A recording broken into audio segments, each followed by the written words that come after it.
जय हिंद दोस्तों, एक बार फिर स्वागत है आप सबका हमारे चैनल एसआर एजुकेशन पर। हम लोग एनसीईआरटी कक्षा 6 का सामाजिक विज्ञान के विशेष शब्दावलियों के ऊपर चर्चा कर रहे थे, जिसके अंतर्गत हमको अध्याय 3 के शब्दावलियों को देखना है। तो देख लेते हैं अध्याय 3, जिसका शीर्षक है आरंभिक नगर, जिसके अंतर्गत हमें देखना है हड़प्पा की कहानी और इन शहरों की क्या विशेषता थी, मकान, नालियाँ और गलियाँ कैसी थी, नगरीय जीवन कैसा था, नगर और नए शिल्पकार कैसे थे, कच्चे माल की तलाश में ये लोग कहाँ कहाँ जाते थे, शहरों में लोगों के लिए भोजन क्या था, एक नज़दीकी नज़र गुजरात के हड़प्पा शहर, और अंत का रहस्य देख लेते हैं, हड़प्पा सभ्यता का अंत कैसे हुआ। चलिए देखते हैं हड़प्पा की कहानी। ये है आपका हड़प्पा। ये हड़प्पा की कहानी में हम लोगों को देखना है सबसे पहले हम लोग देखते हैं हड़प्पा सभ्यता कहाँ तक इसका विस्तार था। तो ये नदी आप लोग देख रहे हैं, ये पूरा यहाँ से यहाँ तक, यहाँ हड़प्पा, कालीबंगा, मोहनजोदड़ो, लोथल, 4-5 शहरों का नाम दिया हुआ है। और ये सारा का सारा लोकेशन आपको इन्हीं नदियों, इस नदी और इसकी सहायक नदियों के बीच में दिख रहा है। देखिए ये है मोहनजोदड़ो। ये आप सबसे पहले तो इसके बारे में जान लीजिए। ये नदी है आपकी सिंधु नदी है,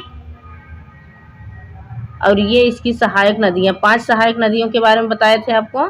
तो ये सिंधु की 5 सहायक नदियाँ हैं। ये आपका पाकिस्तान है, पाकिस्तान से सटा हुआ ये आपका हिंदुस्तान है। तो मोहनजोदड़ो देखिए, आपका मोहनजोदड़ो जो है ये सिंधु नदी के तट पर है। और लोथल ये आपका गुजरात में है, कालीबंगा हरियाणा, और हड़प्पा आपका ये सिंधु नदी के तट पर है। देख लेते हैं आगे, ये रहा इसका लोकेशन। अब देख लेते हैं इसके बारे में, हड़प्पा के बारे में, और आगे भी जानने का प्रयास करते हैं और देखते हैं हड़प्पा शहर का विकास कैसे हुआ था, हड़प्पा शहर था कैसे।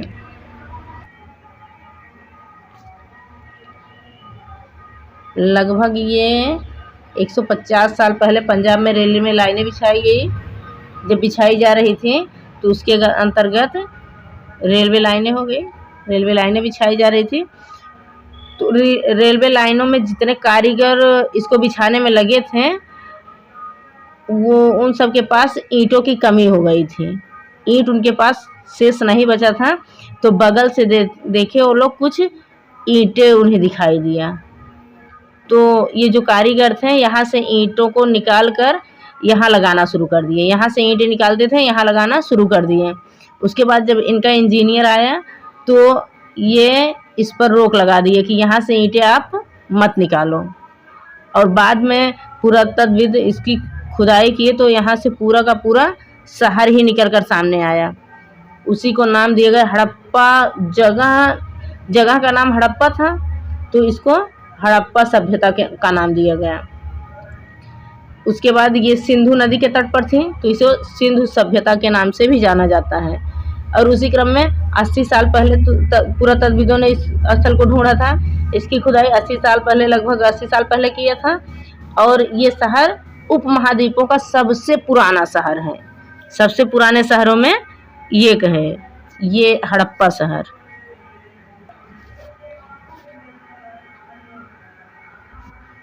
क्योंकि इस शहर की खोज सबसे पहले हुई थी, इसीलिए इसके बाद मिलने वाले इसके आसपास के शहरों को हड़प्पा सभ्यता कहा गया।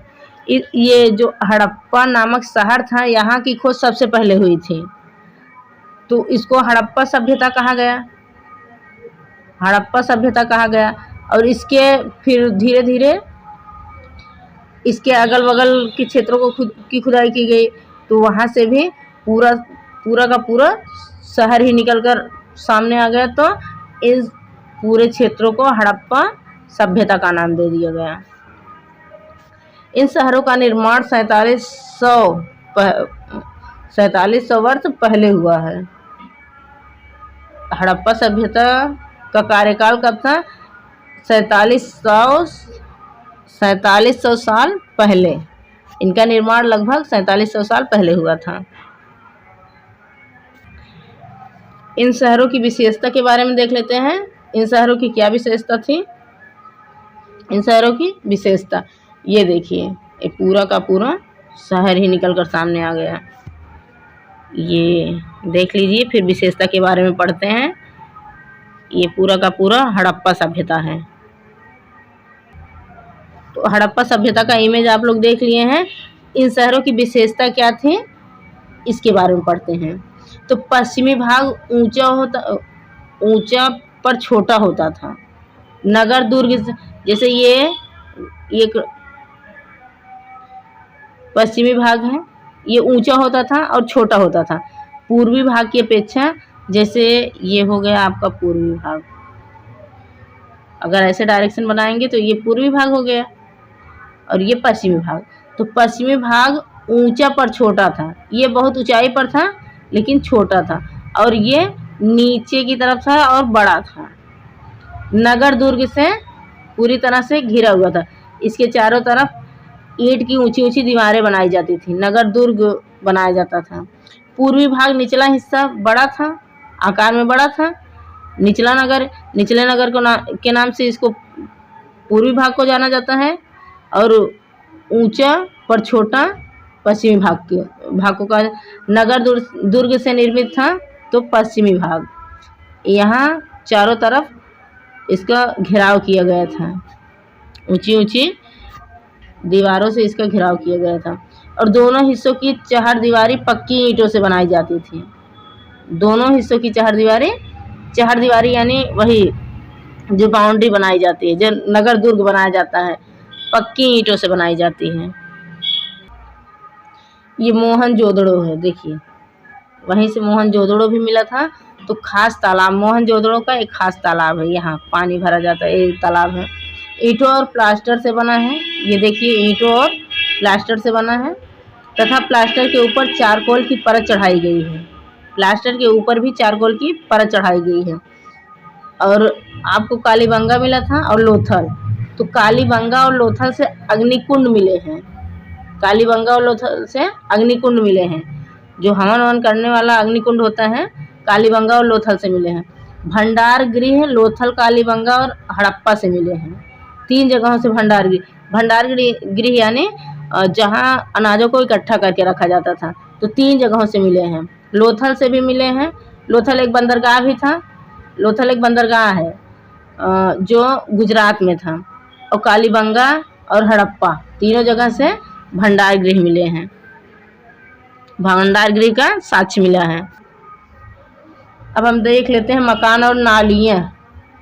मकान, नालियाँ और गलियाँ, इसके बारे में पढ़ना था। तो ये मकान है दोनों तरफ, ये बीच में गली है और ये नाली है। मकान, गली और नाली, ये देखिए ये नाली है, पूरा बना हुआ है। ये हड़प्पा का है, देख लीजिए, ध्यान से देख लीजिए। मकान, नालियाँ और गलियाँ। अब हम लोग पढ़ लेते हैं मकान, नालियाँ और गलियों के बारे में। ये देख लीजिए, इनका मकान 1 या 2 मंजिले का हुआ करता था। ये देख लीजिए, मोहनजोदड़ो का मकान 1 या 2 मंजिले का हुआ करता था। आंगन के चारों ओर कमरे होते थे। आंगन के चारों ओर कमरे होते थे। एक बीच में आंगन होता था, उसके चारों तरफ कमरे होते थे। और स्नान गृह होता था। स्नान गृह मतलब आज के समय में हम जिसको बाथरूम कहते हैं, वो भी इनके मकानों से मिला है। और कुआं, पानी की आपूर्ति के लिए इनके घर से हर घर में एक कुआं भी मिला है। ये देखिए मोहनजोदड़ो का मकान। ये गलियां हैं, ये देख लीजिए, ये गली है। ये चारों तरफ, दोनों तरफ मकान है। लेकिन खासियत इनकी देखिए, इनकी खासियत ये होती थी कि इनके दरवाजे सड़क पर नहीं खुलते थे। ये सड़क है यानी गलियां हैं, ये मकान के दरवाजे इस तरफ हैं, उसके एकदम विपरीत खुलते थे। ये देखिए इस तरफ इनका दरवाजा नहीं है।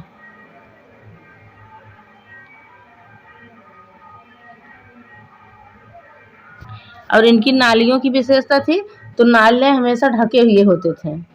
नाले ढके हुए होते थे, हर नाली में हल्की ढलान होती थी ताकि पानी रुकने ना पाए, सीधा नाली में चला जाए। और घरों की नालियाँ सड़कों से जुड़ी होती थी, और सड़कों की नालियाँ बड़े नालों से जुड़ी होती थी। ढके नाले मैन होल के साथ लगे होते थे। जो ढके नाले होते थे मैन होल के साथ लगे होते थे, ताकि अगर नाले में कुछ फंस जाए तो मैन होल के माध्यम से उसकी साफ सफाई की जा सके। एक बार फिर हम लोग ये इमेज देख लेते हैं। देखिए ये जो सड़क है बीच में, ये नाले हैं जो ढके हुए हैं। ये नाले मेन होल से जुड़े होते थे। अब ये देखिए इनकी ये थोड़े ढलान पर होते थे ताकि पानी सड़क पर ना रुकने पाए, सीधा चला जाए नाले में।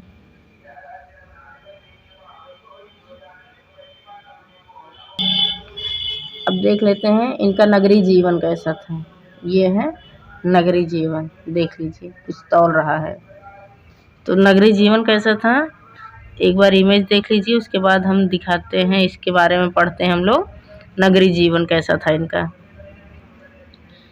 नगरीय जीवन की बात की जाए तो हड़प्पा के नगरों में बड़ी हलचल रहा करती थी। यानी इसके नगरों में बहुत हलचल रहती थी, बहुत लोग आते जाते थे, व्यापार करते थे।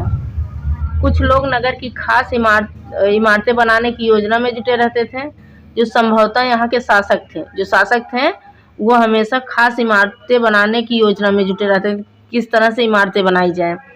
लोग दूर दूर से धातु, बहुमूल्य पत्थर और अन्य उपयोगी चीज़ें शासक के आदेश पर लाते थे। नगरीय जीवन कैसा था, तो यहाँ का जो मार्केट था, नगरों में बहुत हलचल रहा करती थी।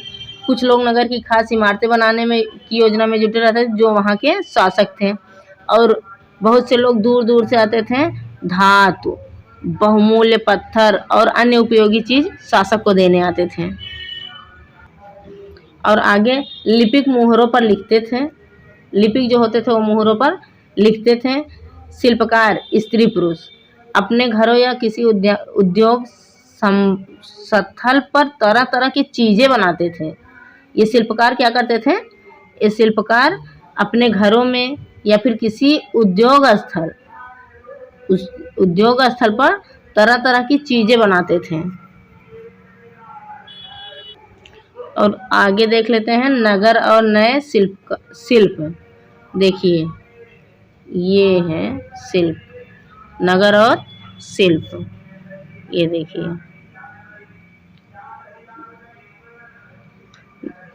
नगर और शिल्प के बारे में देख लेते हैं। तो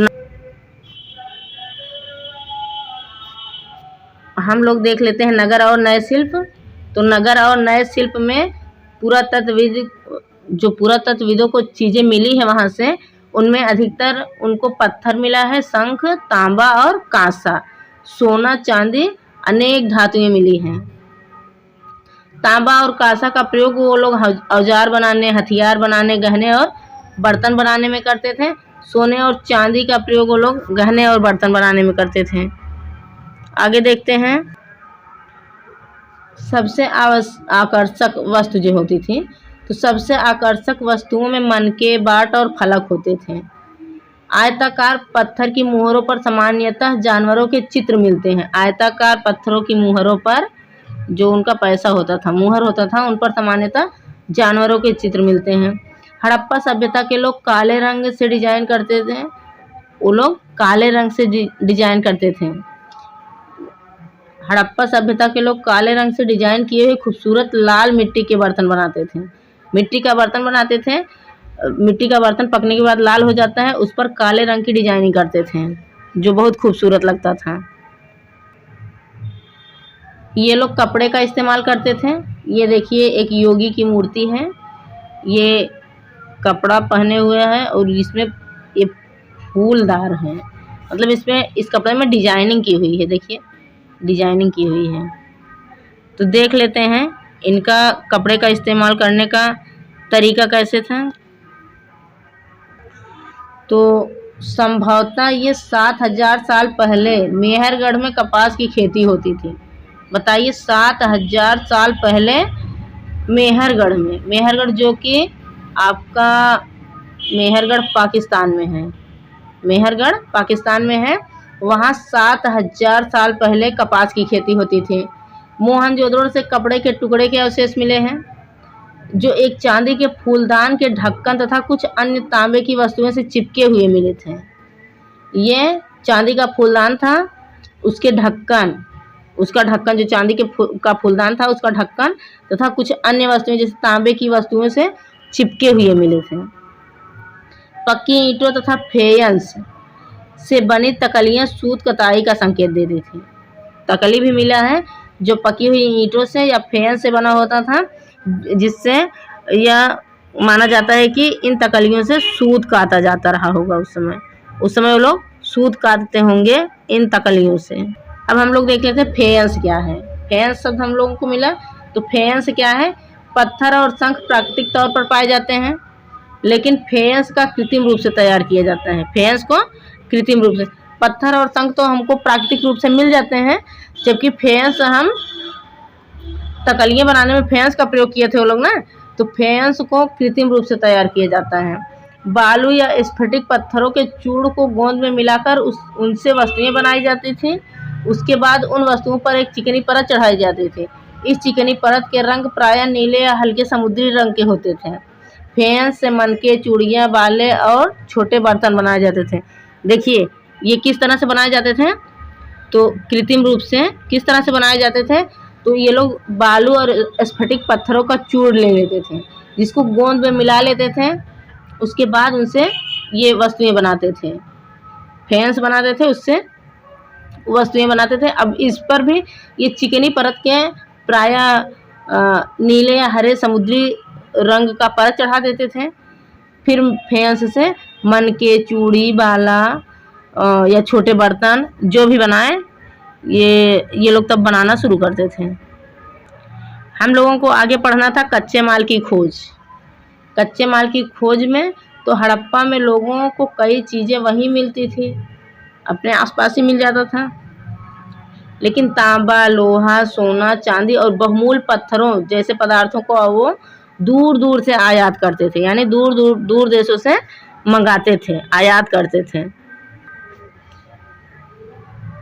आज के राजस्थान और ओमान से तांबा मंगाते थे वो लोग, राजस्थान और ओमान से तांबा मंगाते थे। टिन कांस्य से बनाने के लिए तांबे के साथ मिश्रित, मतलब कांस्य और तांबे, कांस्य बनाने के लिए तांबा और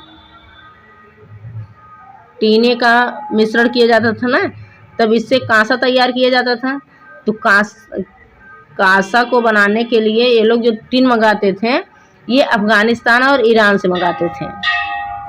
अफगानिस्तान और ईरान से मंगाते थे टिन को, ये लोग टिन अफगानिस्तान और ईरान से मंगाते। कर्नाटक से ये लोग सोना मंगाते थे, और गुजरात, ईरान और अफगानिस्तान से कीमती पत्थर मंगाते थे। तो ज़्यादातर आपको अपने भारत में ही मिल जाएगा, जैसे राजस्थान, तांबा, राजस्थान के साथ ओमान को याद करना है। राजस्थान, ओमान से ये लोग तांबा मंगाते थे। टिन कहाँ से मंगाते थे, तो ये लोग अफगानिस्तान और ईरान से मंगाते थे। अफगानिस्तान, ईरान टिन मंगाते थे।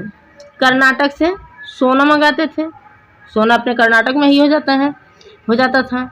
और गुजरात से ये लोग क्या मंगाते थे, गुजरात, ईरान और अफगानिस्तान। ये देखिए अफगानिस्तान और ईरान से ये लोग टिन भी मंगाते थे, और गुजरात को भी इसी में शामिल कर लीजिए, तो ये लोग वहाँ से कीमती पत्थर मंगाते थे। हम लोग आगे देखते हैं। अब देख लेते हैं नगरों में रहने वाले लोगों का भोजन। नगरों में जो लोग रहते थे उनका भोजन क्या था। देखिए ये लोग खेती कर रहे हैं, अब देखते हैं इनका भोजन क्या था।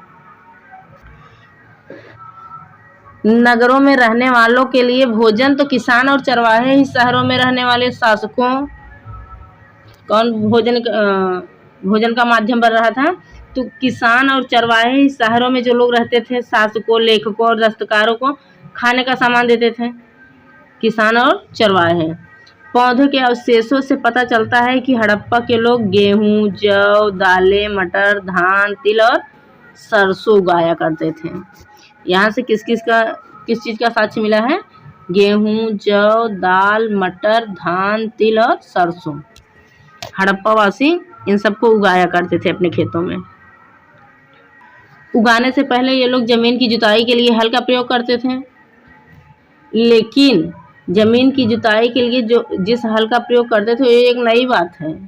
वो एक नई बात थी, क्योंकि वहाँ से हल का साक्ष्य नहीं मिला है। हड़प्पा काल के हल तो नहीं बच पाए हैं, मतलब वहाँ का हल का साक्ष्य नहीं मिला है, क्योंकि वे प्रायः लकड़ी से बनाए जाते थे। लेकिन हल के आकार के खिलौने मिले हैं, जिससे यह माना जाता है कि वो लोग जमीन की जुताई के लिए हल का प्रयोग करते रहे होंगे। खिलौना मिला है। अगर वो लोग हल का प्रयोग करते थे तभी तो वो लोग मिट्टी का खिलौना बनाए होंगे। मिट्टी का खिलौना तभी बनाए थे क्योंकि वो लोग हल का प्रयोग करते थे, और उनका हल लकड़ी का होता था। लकड़ी के होने के कारण उनका ख़त्म हो चुका था, मतलब वो उसका अवशेष नहीं मिल पाया है, लेकिन वो लोग हल का प्रयोग करते रहे होंगे।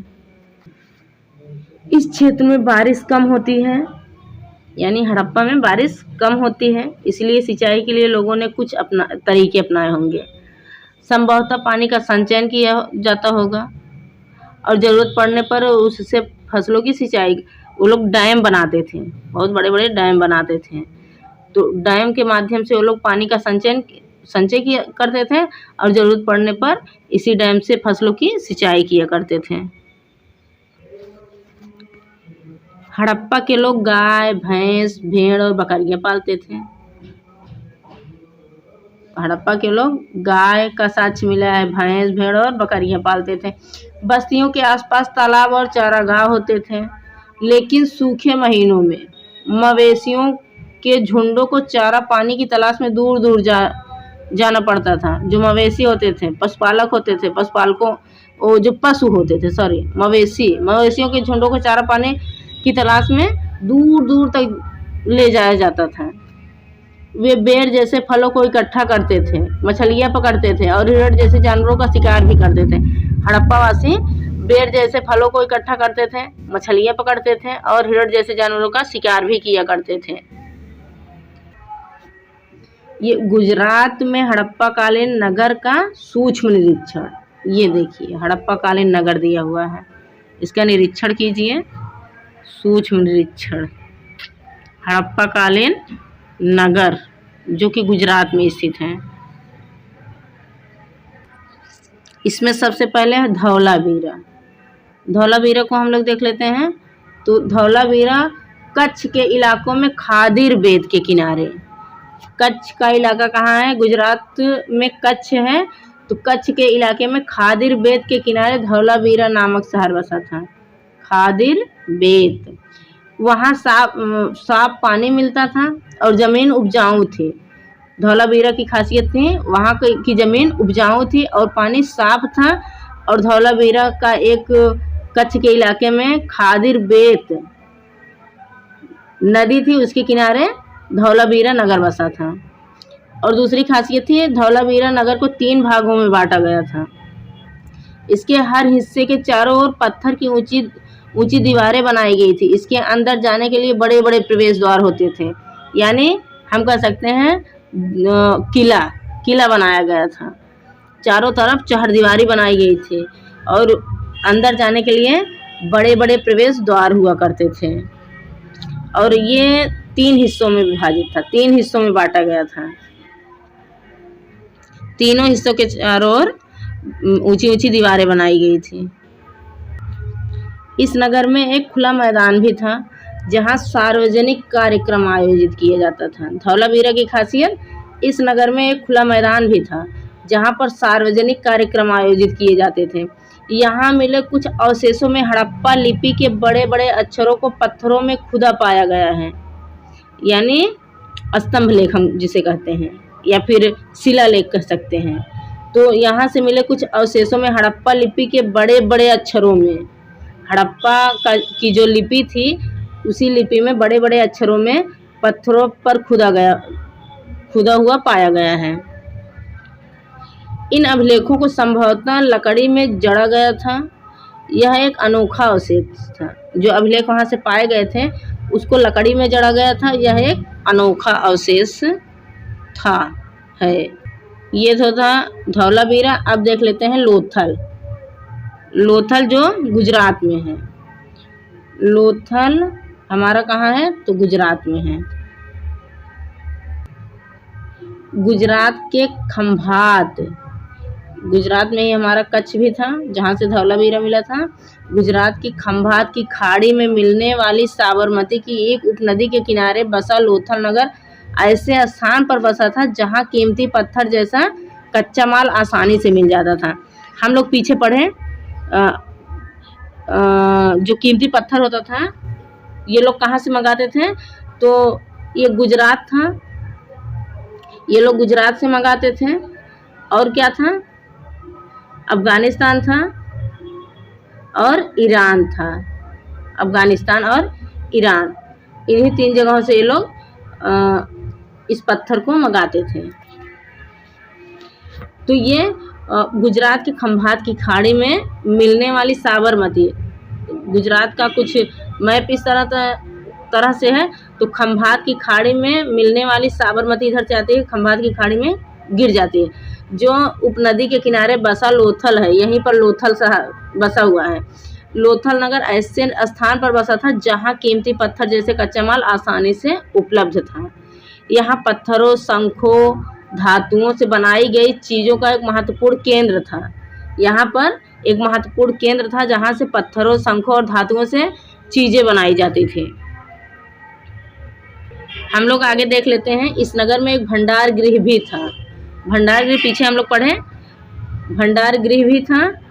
इस भंडार गृह में कई मुहरें और मुद्रांकन या मुहरबंदी या मुद्रांकन क्या होता था? तो गीली मिट्टी पर दबाने से बनी उनकी छाप, मुहर होती थी उनकी, उसको मिट्टी पर, गीली मिट्टी पर रख देते थे।